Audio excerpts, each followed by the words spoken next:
Okay. Hey, Queens. So, okay. So we're done with the wedding. I'm heading back home to Indiana because just heading back home to Indiana. Um, and okay, so that was August 20th. And that's when the whole New Orleans situation happened with the Katrina. And his family is like from that area. And so maybe like a week later, like that hurricane hit. Um, so everybody's primary focus, of course, naturally went to making sure his family was okay. So he and I had time to kind of not think about this fiasco that just happened and really focus on what was important. And so I was here, he was there, and just figuring stuff out. So, you know, it was the space that we kind of needed at that time to kind of think about next steps and figure it out and whatever. So that kind of went over whatever. At some point, we did end up, I'm pregnant still, again, I'm telling you. So we still planned on being together. It was just like a misunderstanding. I was the villain, the bitch that didn't sign the prenup. It's fine. Um, and we just rocked out like that. We'll fast forward, and I ended up having my son, the greatest thing ever. He's like so cute. Um, I had my baby, and I had him, I want to say like 6 weeks early, like a month or 6 weeks. I had him really early because, it's hard for me to carry children. So I had him really early. So he was like considered like a preemie, but he was a good weight. So they didn't consider him a preemie. They said he was like young because he was born way too early, but he was a good size because his father's a giant, of course. so, um, so we got our baby. We went home, and he was just trying to make things right. And I was. This was the man I had chosen, and I wanted to make it happen. So we planned on still getting married again. Just us this time. I wish I would have fucking got married in Vegas like he wanted to. But, whatever. Oh, let me go back. Let's go back. Let's go back. So yeah. So all of y'all that think that this that I posted is a forgery because it's too pristine and that I fake folded it so that whatever. And why would I have it? I lived here too. This is the mail. I'm sure you might walk around with a piece. Your mom probably got a piece of your mail in her purse right now. But this is a letter that I posted basically before the wedding, basically from his financial people, telling him like, listen, your wedding is coming up very soon and you need to get this prenup done. You're not taking our calls. You won't answer us. You won't just at least call us back. And even if you don't want to have the conversation with her about having a prenup, there's still other things we can do to protect your assets and kind of make sure you're good. Like, I know this ain't a conversation you want to have. I know you don't want to get a prenup, but we have alternatives. If you don't want to do a prenup, we have alternatives that you can do. And he still didn't call them back. But you do see who is CC'd at the bottom of this letter, which is why I know he had no idea about it. It was brought up the night before. So I just wanted to clear that part up too. And listen, it's not as pristine as you think. It's a little bit of rip, but I'm not talking y'all out of buying my new file folders, but like it's not as like perfect as you think. Like it's some stuff going on right here. But anyway, so I had my son. We still plan on being together. We still plan on getting married, and everything is good. So, well, it wasn't good. It was a piece of shit, but I was trying to make it work. So after I had my son, I had him super early. He was in ICU. Then we were able to take him home and My mom and my aunt flew in to help me with the other kids, and you know, we were moving along. And then about a week later, my son stopped breathing, like almost like a crib death situation. But I happened to be standing there holding him, and so I called him and I was like, something's wrong with the baby, something's wrong with the baby. And so we like rushed him to the hospital, and they did a spinal tap, they did everything they could. We didn't know if he was gonna live or die. And so the doctors told us that basically, since he was so young, and a preemie, that he was forgetting to breathe, because he's supposed to still be inside, so he was forgetting to breathe. And so he would just stop breathing, and if he was asleep, you know, instinctually it wouldn't kick in for him to pick up his breath. So they were like, we have to keep him back in the hospital. So we put my son back in the hospital, and I stayed with him in the hospital day and night. My mom and my aunt was at home with the other kids, and you know, they were like, is he in the hospital with you? Because he's not coming home. You know?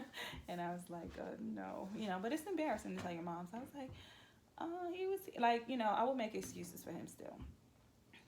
But he took that as an opportunity to kind of run the streets and do whatever, which is fine. So once my son got out of the hospital, I had like a real heart-to-heart talk with him, and I was just like, listen, either we're going to do this shit or we're not going to do it. Because like, I've been through a lot with you. I've been through too much with you. I don't deserve this from you. Like, this is not what love feels like. We have 2 kids now. Like, we either gonna do it or we're not. And he was like, you know, once again, God spoke to him, and he was crying and apologetic, and we were gonna do it and whatever. And I said, this is your last chance, because I'm not doing this no more. And he wanted to go to Miami for a video shoot about something, and I was like, we got a newborn. Like, why are you going to a video shoot, sir? But he was determined to go. So I was like, well, listen, I'm not gonna be like the iron fist and tell you can't do something, you're a grown man. But like, you go, you bring your ass right back. And he was supposed to come back like in 48 hours. And here we are like 4 days later, and he's not home. So I remember the Pacers had thrown like a private fashion show for like the wives, and so they had like a brunch and like private fashion show for us, and it just, you know, was something nice, you know. So I went. I had help to help me with the kids, so I went to this thing. So after I'm leaving there, I'm driving home in my Bentley, going to my mansion, leaving a private fashion show at Neiman Marcus. Like, these are things that's supposed to make you happy. And I was driving home, and I was like in whole tears. Like, I was crying. Like, somebody had did something to me. Like, I was crying because I didn't want to go back to that house because it was just bad. And I called my mom. You know, no hate on my mom. I love her. I called my mom, and I was like, Mom, I'm not happy. Like, he doesn't treat me well, and I don't want to be here no more. Like, I'm not happy. This ain't what it was supposed to be. And my mother, you know, they from a different time. You know, she was like, girl, please, you living better than most people. You being dramatic. What you complain about? People love to be in your position. They would love to have your life. And I was just like, you know, if you get that advice from your mother, you kind of like, maybe I'm tripping, you know. And by this time, I had been so emotionally and mentally abused. Like, you don't know your worth at that point. So I was just like, maybe I'm overreacting.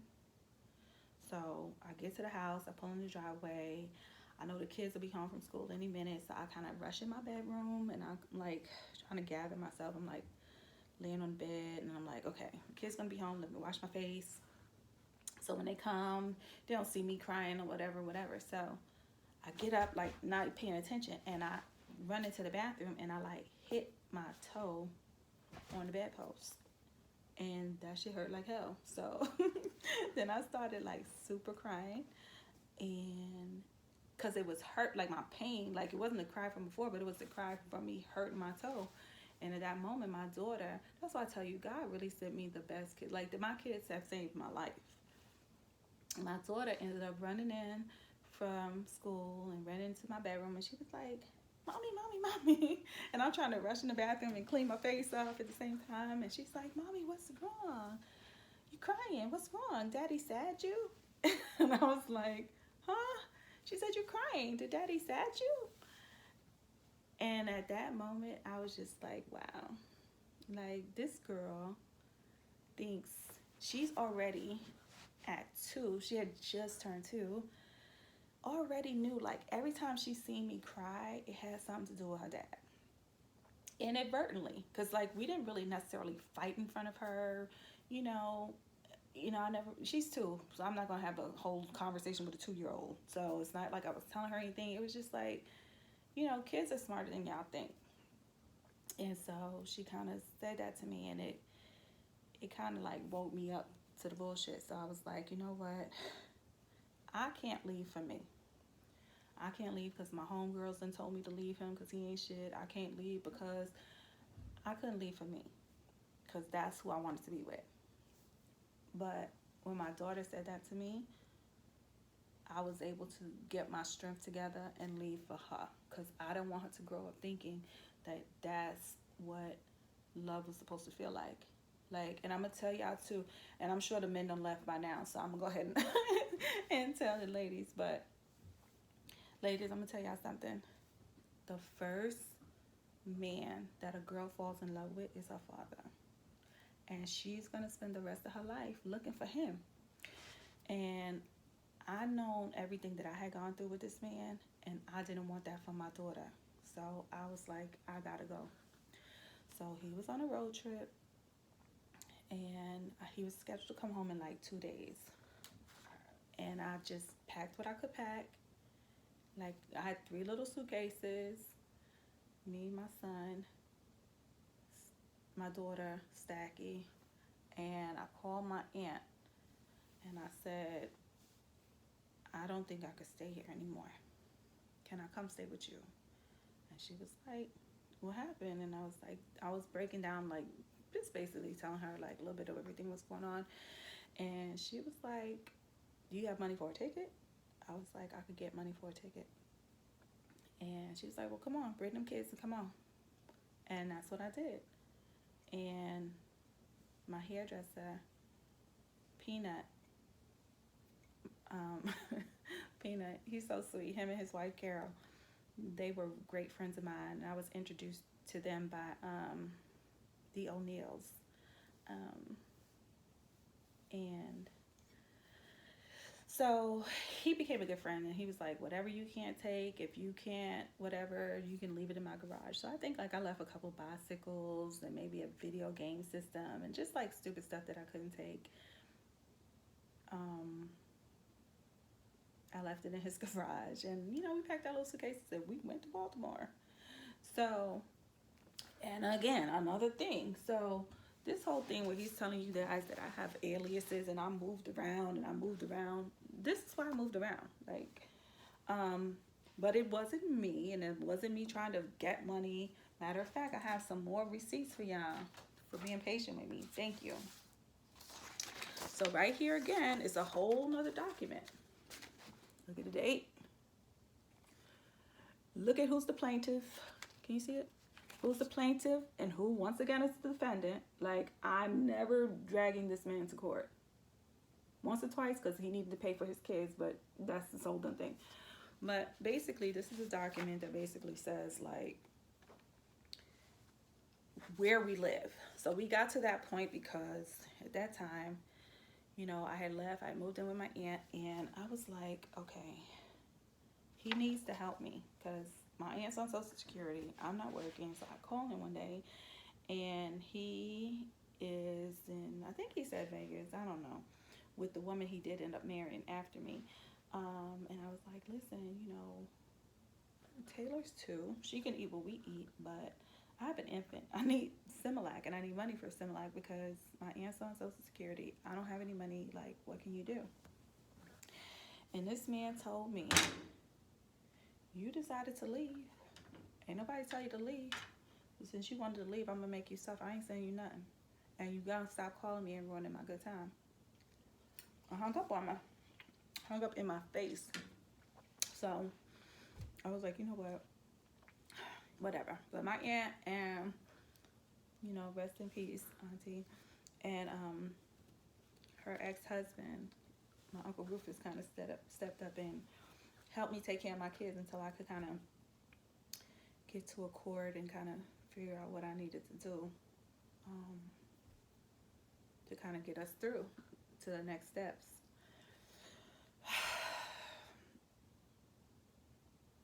So I say all this to say, don't be no dummy. Love is one thing, but I'm telling you what love don't feel like. Love don't feel like having to change who you are. Love don't feel like how much pain you can endure. That means you love somebody. Love don't feel like that you got to prove something. Yeah, it's like a lot of times I was fighting for this relationship just so I wouldn't lose. But what you don't realize at that time is even if you win, you get the man, you still lose. You still lost. So, I think about like what I would tell my daughter. I think about if that was her, like how would I feel? And I think about like,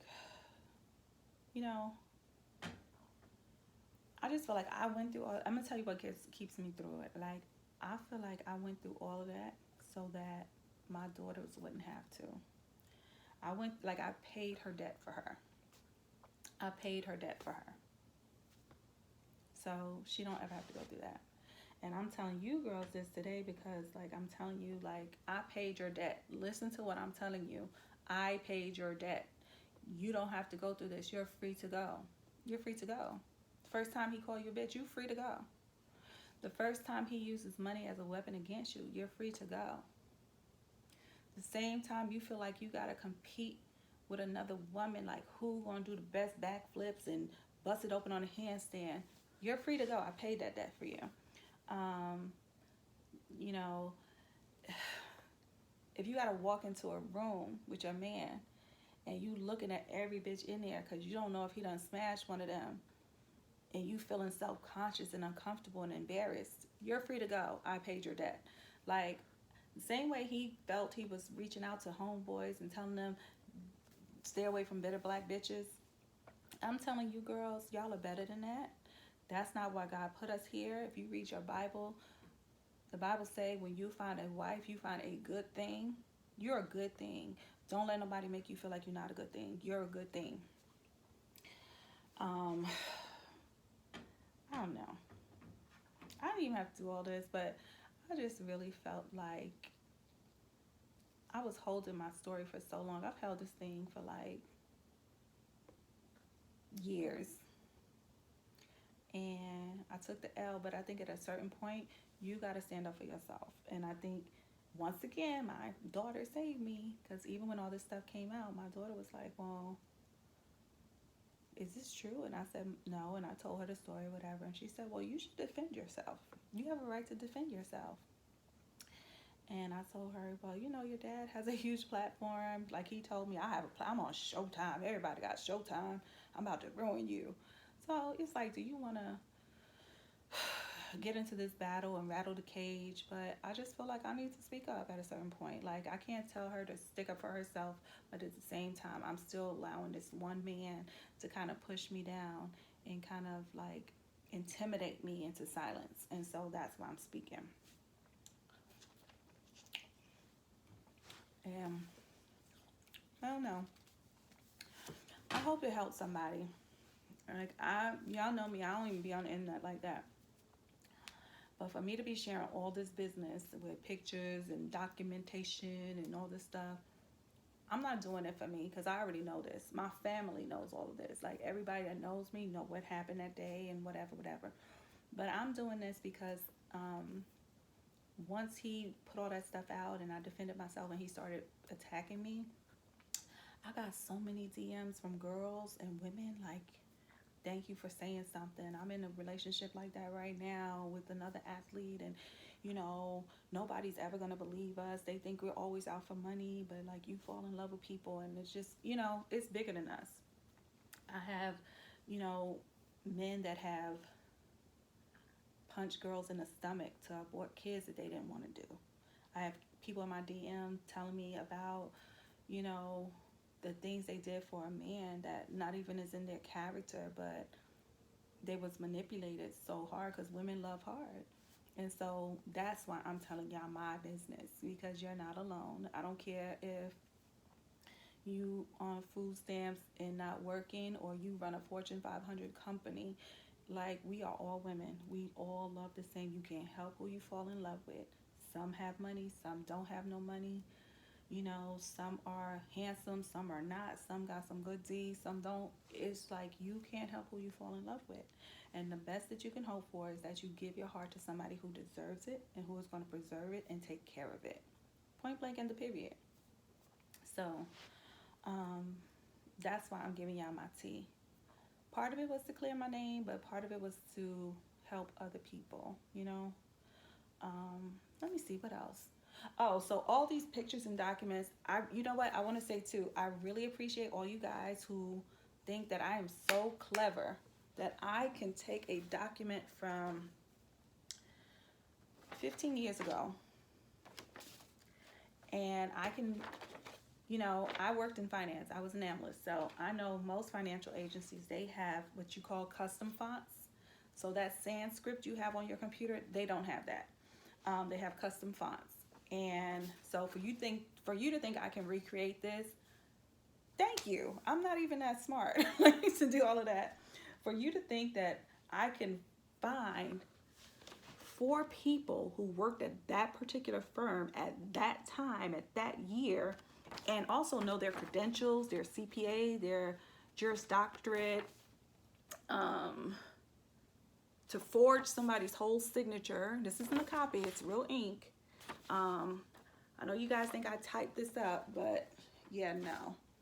But I appreciate y'all for thinking I'm that witty, and honestly, for thinking I have that much time. I really don't. But like I said, I know some people that's going to say, oh, she probably did them documents herself. You see this right here? That means it's filed with the state. So you can look it up and pull it up yourself if you want. I did not type any of this up. What else did I want to clear up? I'm tired of talking to you. What else did I want to clear up? I think he said something about me having aliases and trying to take him to court and, you know, all this time. I've shown you at least 3 or 4 documents where he's the plaintiff and I'm the defendant. I'm here just to defend myself like I always am. And even this one, let's see what this was about, because I know I pulled this out for a reason.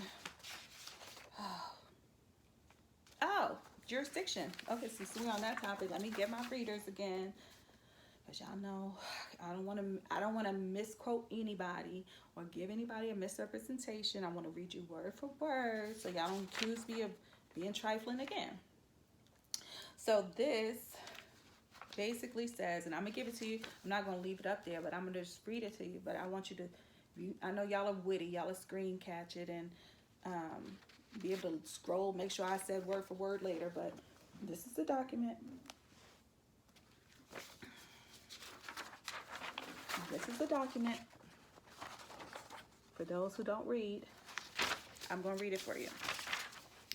So it basically says, as for the father, the focus of most of the hearing was his contention that Georgia was his state of residence. So that's basically saying he wanted to keep fighting for 3 years over jurisdiction to prove that Georgia was his residence. Okay, fine. He considered Georgia his home, but much of the evidence was limited value because it was anecdotal and did not address his current documented circumstance as opposed to his indefinite future plans. Okay, then they talk about his witness testifying a whole bunch of stuff that wasn't true. And then we get to the court finds. Look at that. I don't want y'all accusing me of nothing ever again. The court finds that his own acts and deeds impeach his litigation position regarding jurisdiction. These include the following, and I'm going to give you a list. The father lives the majority of his time in California. There was no contact with the children in Georgia since Taylor was born in 2004. His business affairs are handled in and from California. He never asserted that Georgia was his legal residence on legal documents when such was possible, if not legally demanded. So that means like if you fill out a driver's license form and they ask for your address, it's demanded that you give them your real address. He didn't put it at Georgia. He listed Oakland, California as his residence when he entered into the stipulation in New York. That's our previous thing from when I lived in New York. His professional income is generated in California. His registrations of his automobiles are for the most part in California and in Texas, but none in Georgia. Let's give you guys a good look, because I've had enough. He was not registered to vote in Georgia, and he has no Georgia driver's license. He still don't, because he owes child support. Okay, this tea has made me petty, so I'm gonna wrap up very soon, because I'm not here to do that at all. I'm just here to clear my name. I'm not here to bash his. Okay. So, another highlighted point. The court said if he had truly believed that he was a resident of Georgia, he was free to assert that residency on these and other occasions, but he chose not to do so until the current litigation created an incentive to do so. So basically, the judge just found, like, listen, you don't live in Georgia. You have fought this girl for jurisdiction to be in Georgia, so you don't really have to pay her no money. But you live in California, sir. And that's why my child support order got moved to California. Had nothing to do with me. Had to do with him. But once again, I know you guys going to type it up. It's, oh, you typed that up. That's not true. Here's the, it's filed with the Alameda County Court. So if you're bored in this quarantine, you can pick it up and read it yourself. That is the court number, the docket number, whatever the hell it is. I don't know. I've never dealt with the legal system until I met this man. So, okay. I've kept you guys long enough, child. I'm feeling like the Tiger King documentary. It's so many twists and turns. And I'm going to tell y'all this. Like, literally, I'm giving y'all a lot today. Because I'm bored and I have nothing else to do. I'm bored in the house. But that one story, because we got back together after all of that shit. After all of that, we still was getting back together. Like, it's so, and that's another thing, girls. Like, that's not love. That's toxicity. And you end up going where you're comfortable. And I think after a while, you just get comfortable thinking like that's the norm. That's not the norm. I know amazing couples that have like wonderful relationships, and that's not love. So don't ever get comfortable in that place. Don't ever. Am I bitter? No. Do I want him? No. Am I trying to destroy him or harass him? No. Am I a leech or a gold digger? No. I work full time. I go to my job. Well, I had corona and had to stay home, and now it's a shutdown, so I hadn't worked in about 2 months. But for the most part, I take care of my kids alone. My son plays basketball. He's in AAU. I take him to practices after work. I am there until 10:30 at night. I don't get home till 11 o'clock. I wake up every morning at 6 to go to my job. I travel to Daytona and North Carolina and all these places for these tournaments every weekend. I don't get any sleep. He lives 40 minutes away. He don't pay me, but at the very least, he could come help me manage these children. My children are old enough. They have their own cell phones, their own lives. I don't have to control them and drop them off in the parking lot or do anything like that. It's up to him. And, you know, I'll just leave it at that. I'm far from bitter. I have an amazing life. I have great people around me. I have dope-ass kids. I'm using my brain. I'm in a career that I enjoy. I really have no complaints. So I don't know why I would be bitter. I'm not. And I don't know. I'm just tired of trying to keep explaining myself. But this is like 15 years of pent up hostility and like, not even hostility, but just like pent up, it's like I've been keeping this secret for somebody who don't even respect me as a human being. So it's very freeing to kind of be able to talk about it. Um, and that's it, I guess. And y'all don't at me. Like, I've given y'all too much. And even the parts that I've given you, it's only like that story, that love story, if you want to call it love story, that's probably only like 15%. Like, I have been through so much with this man that I just wish he would just leave me alone and like let me be happy. Like, I don't know what vendetta he has against me. And for the most part, we cool. Like, we hang out. He complains to me about, his little situation or whatever. He takes me out to drinks. We go to eat. And, I thought we was cool. But, child, who knew? We'll probably be cool again because that's what he does. He'll come back around and tell me I'm the best thing that ever happened to him and, whatever. But, I don't know. It was therapeutic to kind of talk it out, though. And it kind of woke me up to the fact that, damn, bitch, you was stupid. But when you're young, you don't be thinking like that. But, girl, y'all young girls, be careful out here. Because these men's, child, it's a lot. So, I'm tired. And I know y'all are bored because I'm bored of talking about this dumb shit, too. But, I'll just close by saying, like, listen, girls, like,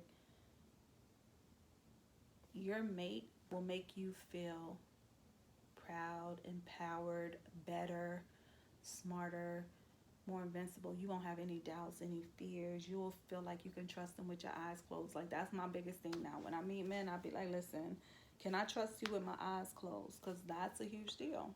Like, I need to know how you're going to act when I'm not around. And so if you ever have to be like, oh, I might need to check that phone. Well, he ain't called me. He said he was going to call me. Those are like little sparks. They're not the whole fire yet, but those are little sparks. And like, listen to that. And, don't be no dummy. Like, there's plenty of men out here. Listen, it's like 8 million people in the world. That one relationship didn't work out. Guess what? You got 7 billion choices left. Like, you good. Like, don't let that one man stop you. Like, it's so, I look at it like, listen, that didn't work out with us. That's just eliminated one of these 7, 8, 9 billion people that's in the world. It narrowed my search down to something better. So anyway, y'all, I'm about to go back on this Netflix and kind of see what they got going on. But I'll holla. Stay blessed, y'all, and stay safe and stay in the house, especially if you're in Georgia. Don't listen to them. They hating. Don't go outside. And hopefully this will be over soon and we can go get back to real life. All right. I love y'all. Bye.